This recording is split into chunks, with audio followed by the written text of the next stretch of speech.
नमस्कार, म take Narayan Bhattarai. काठमाडौँका mayor Balen शाहले थप 250 वटा भाडाका ट्रिपर जोहो गरेर फोहोर उठाउने र बन्चरे डाँडामा थन्को लगाउने भरमग्दुर प्रयास त गरिरहेका छन्, तर स्थानीयको अवरोध भने झन् चर्को हुँदै गएको छ। सरकारमा सामेल भएकै दलका स्थानीय नेता कार्यकर्ताहरूले फोहोर रोक्न पुरै ताकत लगाइरहेका छन्।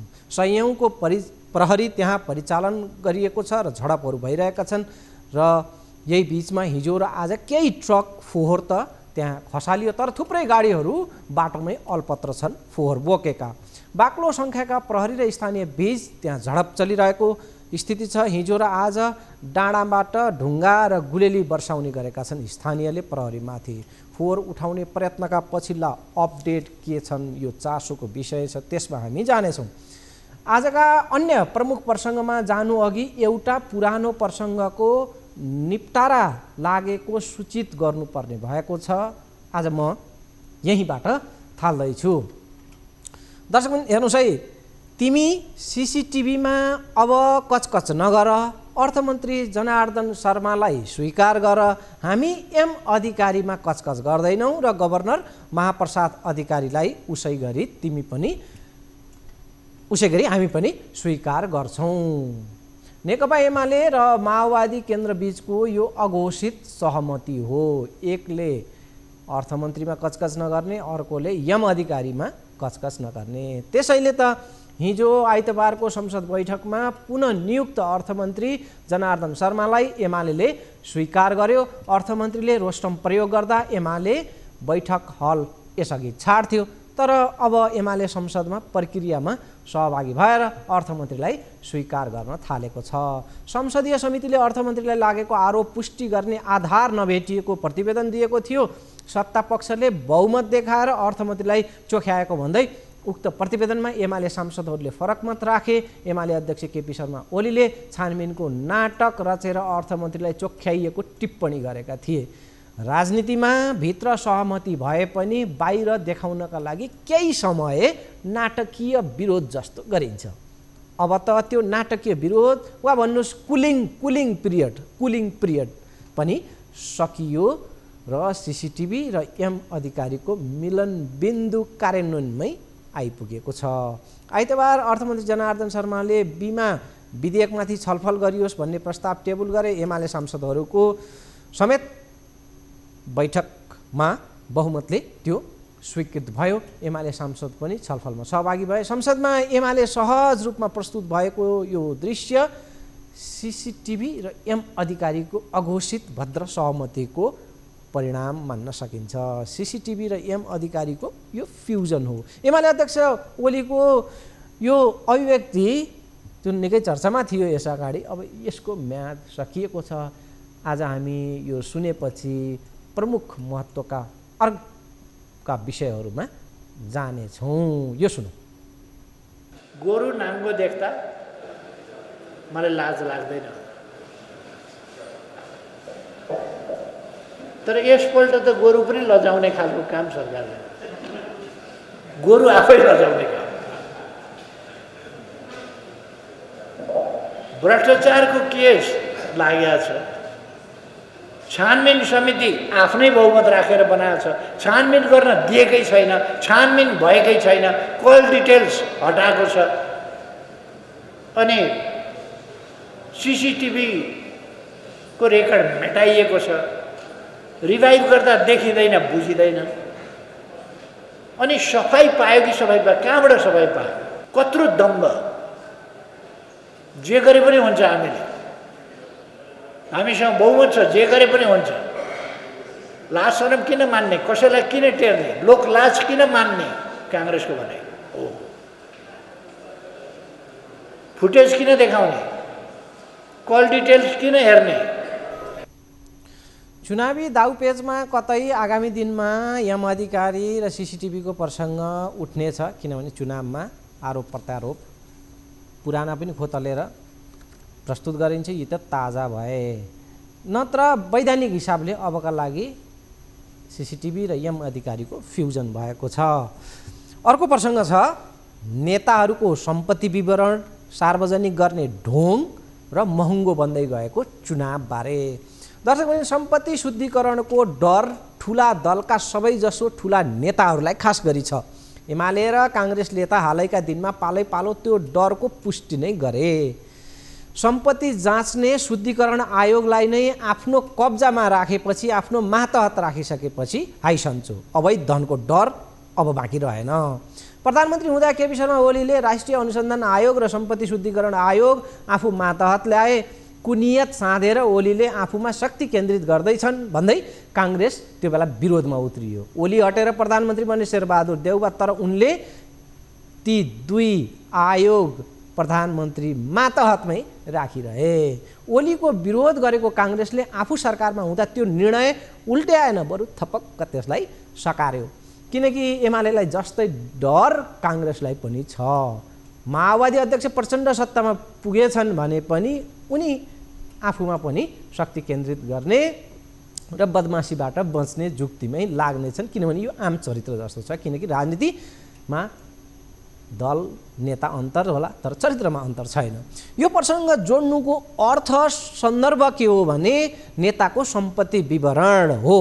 प्रतिनिधि सभा र प्रदेश सभाको आगामी चुनावका लागि जसले उम्मेदवार दिन्छ त्यो उम्मेदवारले आफ्नो सम्पत्ति विवरण बुझाउनु पर्नेछ। निर्वाचन आयोगले उम्मेदवार हुन चाहिने कागजातहरूमा सम्पत्ति विवरण पनि अनिवार्य गरेको छ। नैतिकवान, सच्चरित्रवानका लागि सम्पत्ति विवरण बुझाउन समस्या अप्ठ्यारो पर्ने कुरै भएन। जे हो त्यही देखाए भइगयो। तर अनैतिक भ्रष्टहरू झन् अनुभवी र ढुक्क छन्। यो नियम बस एउटा कर्मकाण्ड नहो, उनीहरूलाई यो प्रकारको बोध छ, थाहा छ। जे हो त्यो देखाउनु पर्दैन। देखाउने एउटा, हुने अर्कै। यथार्थ सम्पत्ति र वास्तविकता खोज्ने कसले? अवैध धनले पोल्ने भए पो त चिन्ता। निर्वाध अवैध धनको चुनावमा चलन छ।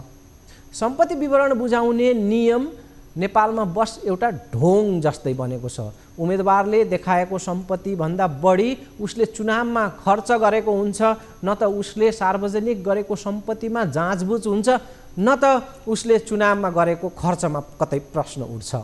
पूर्व प्रधानमन्त्री समेत रहेका माओवादी अध्यक्ष प्रचण्डले चुनाव कति विकृत र कति खर्चिलो भएको छ बताएका छन्। यहाँबाट प्रसङ्ग थालिसकेपछि यो चुनावी खर्चको विषयको आज रोचक प्रसङ्गहरू थप्दै जानेछु। पहिला प्रचण्डलाई सुनौँ। अब धेरै पैसा खर्च गर्न सकेन भने, अनेक खालका तिक्रम गर्न जानेन भने चुनाव जितेर आउन धेरै नै गाह्रो छ। अब बिस्तारै मैले अहिले चाहिँ साथीहरूले थोरै रिपोर्ट सुनाउनु भएको छ। गाउँपालिकाको चुनावमा 10 करोड खर्च गरेर जितेको देखिए क्या ठाउँ-ठाउँमा।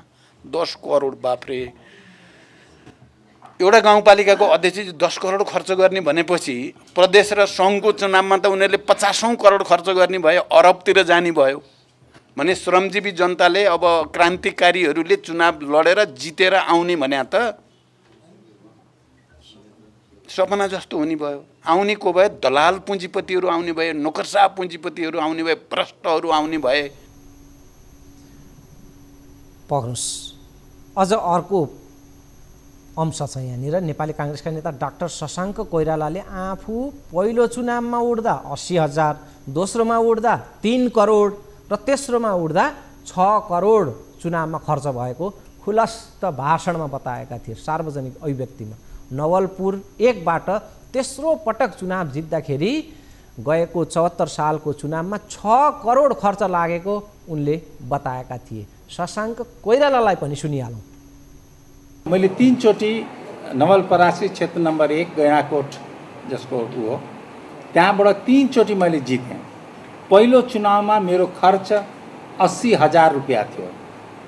दोस्रो चुनावमा 3 करोड र लास्ट चुनावमा 6 करोड। ल भन्नुहोस् त, तपाईँहरू कोही चुनाव लड्न चाहनुहुन्छ मेरो क्षेत्रबाट? म छोड्न तयार छु। तपाईँले कम्तीमा 6-7 करोड त्यहाँ उगाउनुपर्छ। यो पुराना फाइल किन उधिन्नु आज जरुरी भयो भने निर्वाचन आयोगले आउने संसदीय चुनावमा जो उम्मेदवार हुन्छ उसले सम्पत्ति विवरण सार्वजनिक गर्नुपर्नेछ र चुनावी खर्च जुन हुन्छ त्यसको सीमामा रहनुपर्नेछ, निर्वाचन आयोगले तोकेको सीमामा। त्यो खर्च कहाँबाट आयो बताउनु पर्नेछ, बुझाउनु पर्नेछ। तर स्थिति यो छ, यो झन् विकराल बन्दैछ।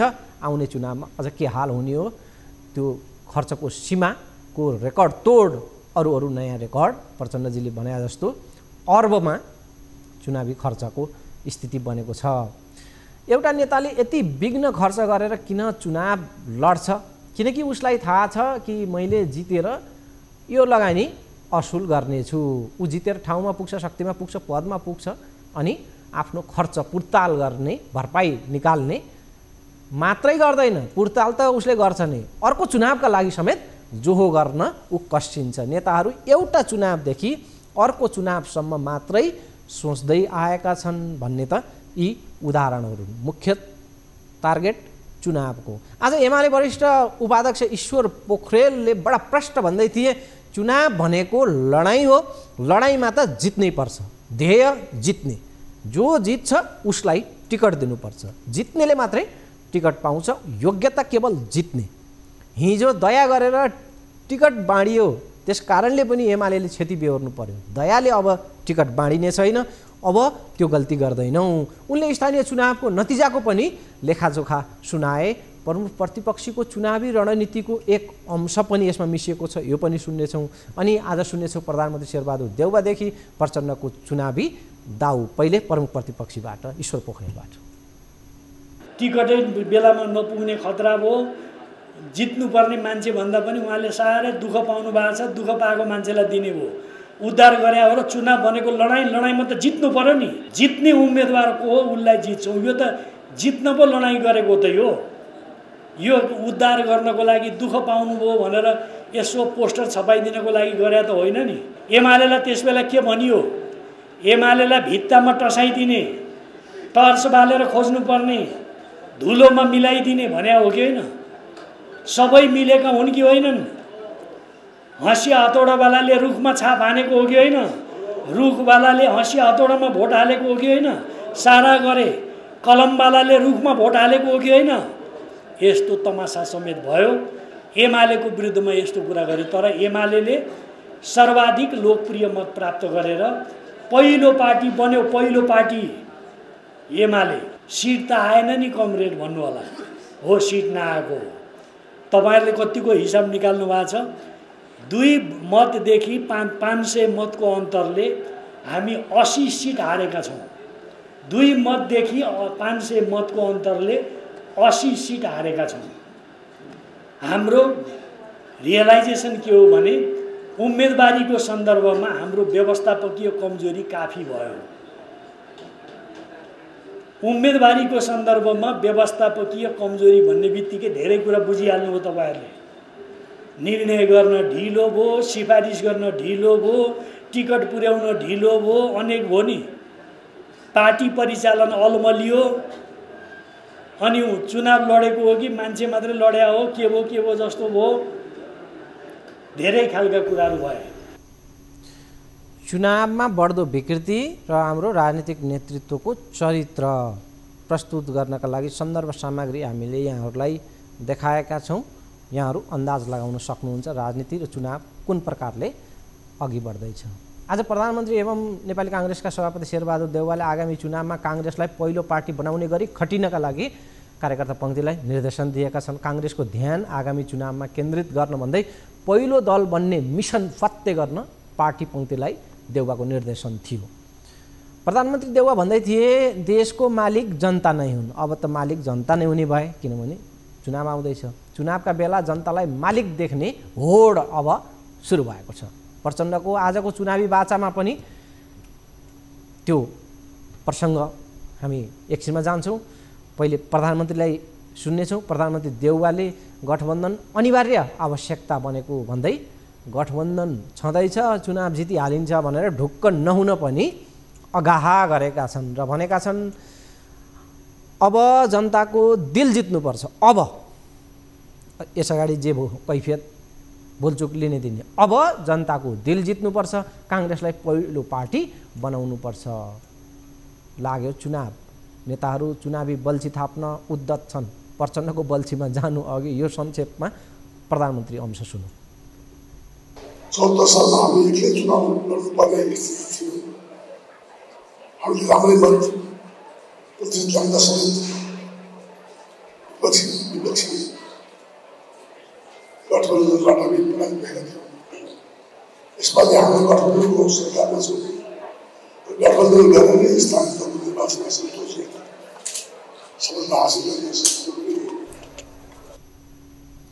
हो। नेताहरू चुनावी बल्छी थाप्न उद्यत छन्। पुराना बाचाहरूलाई धोइ पखाली गरेर होस् वा नयाँ बाचा सिँगारेर होस्, अब मतदाता फकाउने र चुनाव जित्ने दौड सुरु भएको छ। चुनावी रस्साकस्सी, चुनावी आपाधापी अब बढ्दो छ। माओवादी अध्यक्ष प्रचण्डले फेरि म सङ्कल्प गर्दछु कि देशको आर्थिक समृद्धिका निम्ति र जनताले चाहे अनुसार नयाँ विकासको मोडेल अब म प्रस्तुत गर्न सक्नेछु, आफूलाई अब त्यसमा समर्पित गर्दैछु। प्रचण्डको नयाँ मोडेलको कुरा छ। प्रचण्डको अभिव्यक्तिबाट आशय त के निस्किन्छ भने अहिलेसम्म म सिरियस थिइनँ, अब चाहिँ हुन्छु। तर यसअघि पनि त प्रचण्ड यस्तै भन्थे। सबै नेताहरूको यस्तै आउने हो अभिव्यक्ति। पहिले नभएको अब चाहिँ हुन्छ के, त्यो आधार चाहिँ के हो, नयाँ चिजको आधार त्यो पत्तो छैन। के खास गुण विकसित भयो, के रूपान्तरण भयो, वा के ब्रह्मज्ञान वा अलौकिक त्यस्तो शक्ति उत्पत्ति भयो, पैदा भयो कि प्रचण्डमा अब उनीबाटै देशको जनताको नयाँ पार लाग्छ प्रचण्डबाट। तैपनि सुनौ प्रचण्ड बाचा।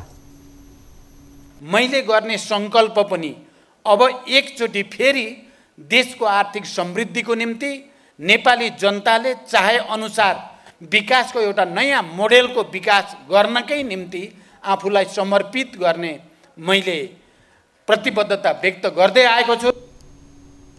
दर्शकवृन्द, हामी प्रवेश गरेका थियौँ चुनावी खर्चको प्रसङ्गबाट र चुनाव लक्षित नेताहरूका यी बाचाहरू, यी घटनाक्रमहरू पनि यति बेला सान्दर्भिक थिए। हामी यसलाई जोड्यौँ। चुनावी खर्चको स्रोतबारे व्यापक प्रश्न उठ्दै आउने गरेको छ। निर्वाचन आयोगसँग छानी नेता उम्मेदवारहरूको चुनावी खर्चको शुद्धता जाँच्ने, मिहिन अनुगमन गर्ने, नियमन गर्ने र कारबाही गर्ने ताकत छैन। निर्वाचन आयोगसँग त्यो मनोबल छैन।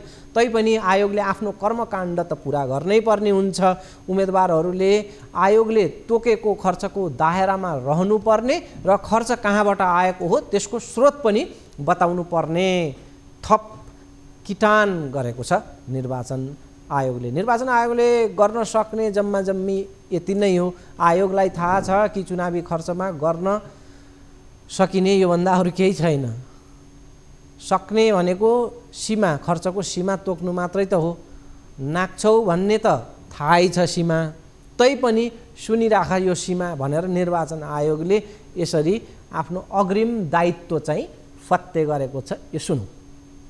उम्मेदवारी दिँदा सम्भावित खर्च कति गर्ने हो, यति म खर्च गर्छु यो चुनावमा, र त्यो स्रोत कहाँबाट आउँछ, म यहाँबाट जुटाउँछु भन्ने पनि साथसाथमा पेश गर्नुपर्छ। दर्शकबिन, चुनाव जति जति नजिक आउँदै गर्छ निर्वाचन आयोगका कुराहरू पनि हामी त्यति सुनाउँदै जानेछौँ। त्यो सुन्नुपर्ने हुन्छ। गठबन्धन संस्कारबारे निर्वाचन आयोगको बुझाइ के छ त? अनि निर्वाचन खर्चमा मितव्ययी हुने प्रयासको एक उदाहरण पनि प्रमुख निर्वाचन आयुक्तबाट सुनिहाल्नु। अलिकति यो गठबन्धन भन्ने संविधान र कानुनमा कुनै व्यवस्थै छैन। अहिले निर्वाचनमा दलहरू दर्ता हुँदा दुईटा तरिकाले दर्ता हुन पाउँछन् भन्ने छ। एउटा सिङ्गल दफा 48 बमोजिम, अर्को मिलेर 49 बमोजिम। त्यो हामीले दुईटै सूचनामा खुलाइदिएका छौँ। दुईटा मिलेर एउटै चिन्हबाट उठ्छु भन्नु भने पनि पाउँछ। त्यसलाई दुईटा वा दुईभन्दा बढी मिल्नुलाई यदि गठबन्धन भनिन्छ भने त्यो त 31 गतेभित्र गठबन्धन गर भन्दा आह्वान नै गरिदिइसक्यौँ नि हामीले। ऐन त्योभन्दा बाहेक त छैन। अब यसपछि मानिलिउँ यो चाहिँ उम्मेदवारीको बेलामा कुनै क भन्ने जिल्लामा 4वटा पार्टी मात्रै उठे भने आयोगले होइन 7वटा उठ्नै पर्छ भनेर न उजुर लाग्छ आयोगको त्यो सम्बन्धी, न हामीले उसको तर्फबाट उम्मेदवारी दिन सक्छौँ। जतिजना उठ्छन् त्यति नै। हामीलाई त एकैजना उठिदियो भने निर्विरोध ठोकिदिनु भन्ने पो छ। हामी कहाँ पनि एउटा चाहिँ सुरक्षा, यो चाहिँ स्तरीय सुरक्षा संयन्त्र छ। त्यसले निर्णय गरेन र यहाँले कुरासित हाम्रो कुरो मिलो, काम चाहिँ नमिल्ने हो कि भन्ने खतरा पनि छ। फेरि कुरो त मिलो। हामीले प्रष्ट के भनेका छौँ भने सेवानिवृत्त सुरक्षाकर्मीलाई त्यहाँ लगाउँ, उसलाई जुन पदबाट निवृत्त भएको छ त्यही पदको बराबरको केही तलब सुविधा दिउँ। त्यो चाहिँ अलिक र उ त हिजो त ड्रेस त पक्कै थियो, त्यही ड्रेस लाएर आइज भनौँ र यो ड्रेसको खर्च पनि घटाउँ, त्यो पनि मिल्छ। त्यो दिन एकदम राम्रो कडा आइरन लगाएको 15 दिन अगाडि सिलाएको लुगा लाउनु पर्नेछ भन्ने त गरिरहन पर्दैन। ड्रेस त चिनिने न हो यो सुरक्षाकर्मी छ भनेर। यो गर्यो भने खर्च पनि घट्छ, तालिम प्राप्त जनशक्ति पनि हुन्छ एउटा। अर्को राष्ट्रिय सेवा दल भन्ने चाहिँ त्यो तालिम प्राप्त नै मलाई लाग्छ 30-32 हजारको सङ्ख्यामा त्यो हुन्छ भन्ने हामीले जानकारी पाएका छौँ। छोटो विश्रामपछि बाँकी विषयहरूसहित म आउनेछु। विश्राम।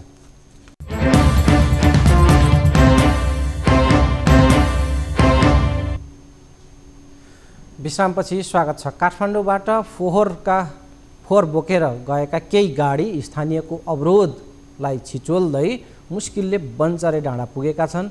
बाक्लो सङ्ख्यामा प्रहरी परिचालन गरेर फोहोर लगिएको छ। नुवाकोट, धादिङ र काठमाडौँ परिसरबाट 250 भन्दा बढी प्रहरी खटिएका छन्। स्थानीयले दर्जनौं ट्रकहरू सडकमा तेर्स्याएर अवरोध गरेका छन्। राजनीतिक दलका नेता कार्यकर्ता सहित स्थानीयले फोहोरका गाडी रोक्न हदैसम्मको प्रयास गर्ने र प्रहरीले त्यसको विरुद्धमा बल प्रयोग गर्ने क्रममा त्यहाँ झडप हुने गरेको छ। पछिल्ला दिन स्थानीयको अवरोध झेल्दै झडप छिचोल्दै आज अपराह्नसम्ममा बन्चरे डाँडामा करिब 50 ट्रक फोहोर झारिएको छ। 50 ट्रक।